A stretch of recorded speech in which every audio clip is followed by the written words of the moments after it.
Shalom saudara, salam jumpa kembali dalam kasih Tuhan kita Yesus Kristus.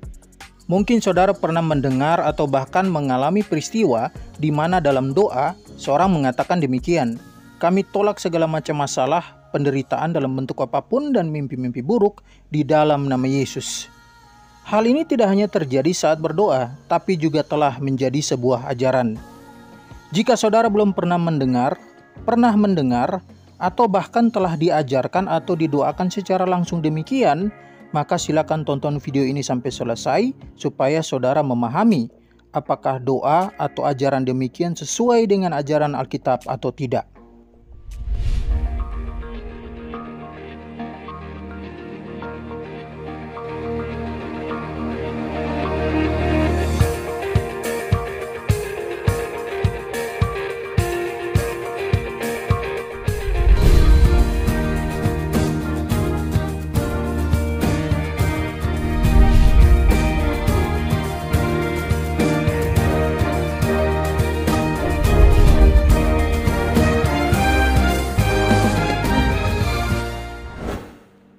Saudara-saudara, seperti yang sudah saya katakan dalam video saya berulang kali, bahwa tidak sedikit orang yang sebenarnya tidak paham ajaran yang benar, tapi terlalu berani untuk menjadi pengajar.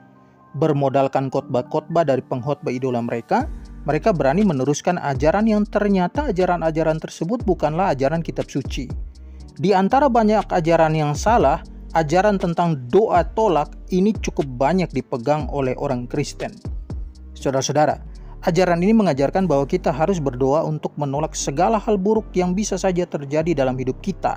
Dan jika terjadi sesuatu yang buruk atau kita menghadapi masalah, maka yang terlebih dahulu dianggap penyebab adalah karena kita tidak doa tolak.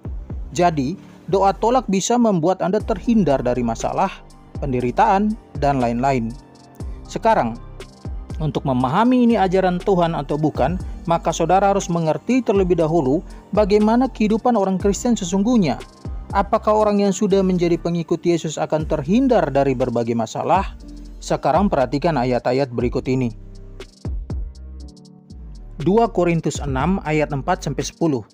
Sebaliknya, dalam segala hal kami menunjukkan bahwa kami adalah pelayan Allah, yaitu dalam menahan dengan penuh kesabaran, dalam penderitaan, kesesakan, dan kesukaran, dalam menanggung dera, dalam penjara, dan kerusuhan, dalam berjerih payah, dalam berjaga-jaga dan berpuasa, dalam kemurnian hati, pengetahuan, kesabaran, dan kemurahan hati, dalam Roh Kudus dan kasih yang tidak munafik, dalam pemberitaan, kebenaran, dan kekuasaan Allah, dengan menggunakan senjata-senjata keadilan untuk menyerang ataupun untuk membela, ketika dihormati dan ketika dihina, ketika diumpat atau ketika dipuji, ketika dianggap sebagai penipu namun dipercayai, sebagai orang yang tidak dikenal namun terkenal, sebagai orang yang nyaris mati dan sungguh kami hidup, sebagai orang yang dihajar namun tidak mati, sebagai orang berduka cita namun senantiasa bersuka cita,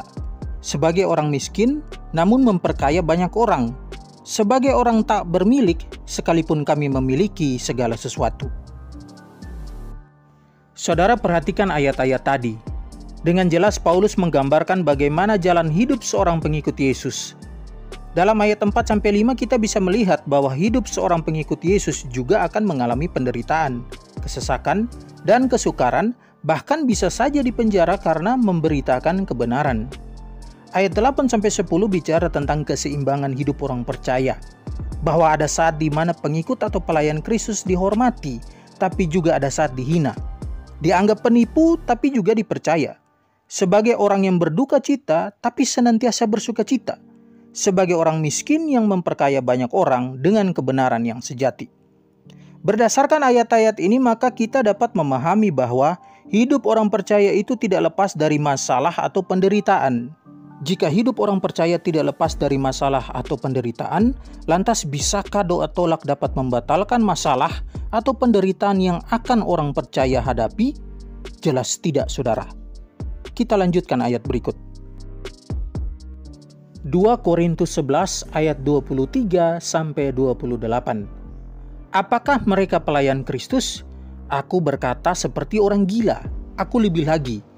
Aku lebih banyak berjerih lelah, lebih sering di dalam penjara, didera di luar batas, kerap kali dalam bahaya maut.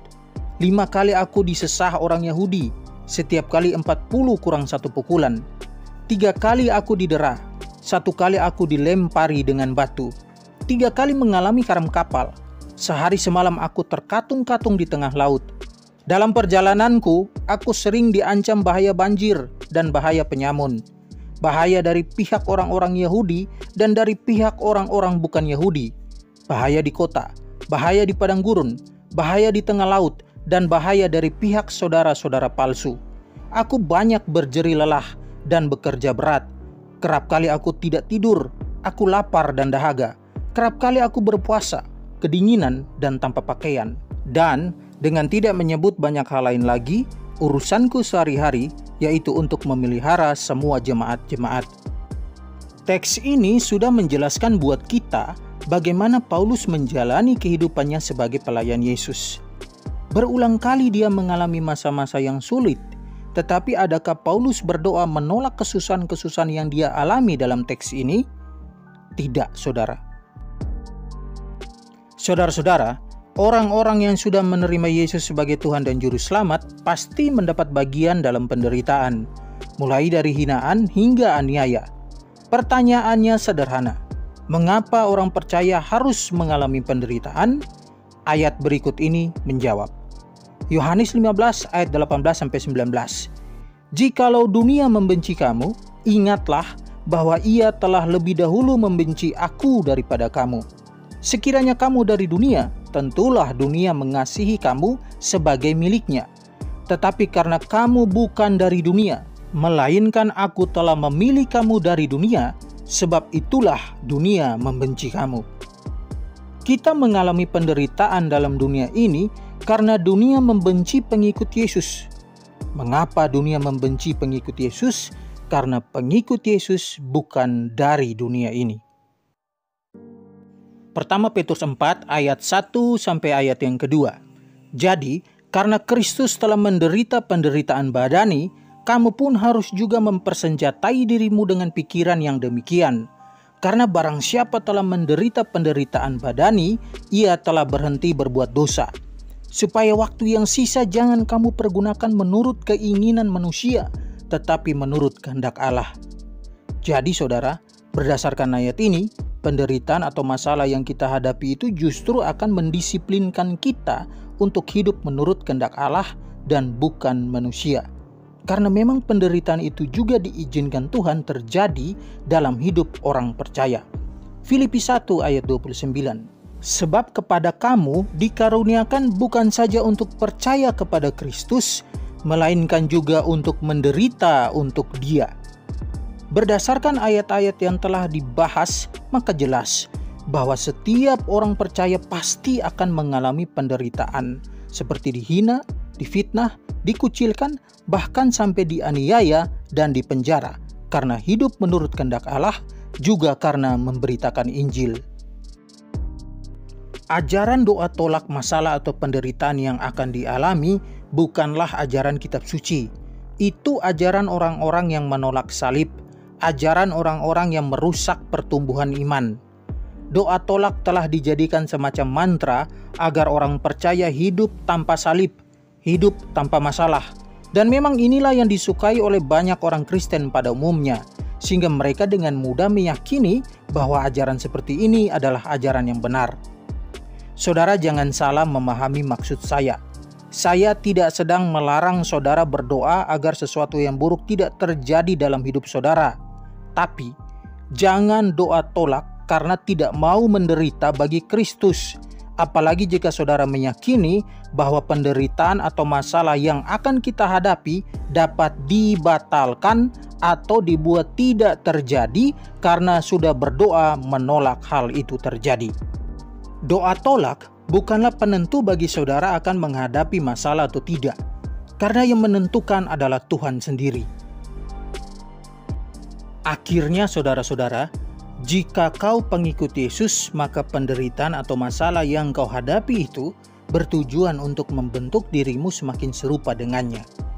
Bukankah saat mengalami masalah, iman kita mengalami pertumbuhan? Bukankah dalam masa kesesakan pada akhirnya kita hanya bergantung kepada Allah? Bukankah ketika semua jalan nampak tertutup, namun pada akhirnya Tuhan membuka jalan, bahkan terkadang jalan yang tidak kita duga sebelumnya? Perlu saudara ingat bahwa Allah tidak pernah berniat jahat ketika Dia mengizinkan masalah terjadi dalam hidup Anda. Masalah tidak akan menghancurkanmu, namun akan menjadikanmu pribadi yang lebih baik sesuai dengan kehendaknya. Oleh sebab itu, stop doa tolak, karena itu bukan ajaran kitab suci. Tapi mulai dari sekarang berserahlah dalam doamu. Berdoalah agar apapun yang akan terjadi dalam hidupmu di masa yang akan datang, kamu diberikan kemampuan oleh Allah untuk menanggungnya atau menjalaninya. Demikian penjelasan saya, semoga mencerahkan saudara semua. Tuhan memberkati kita semua.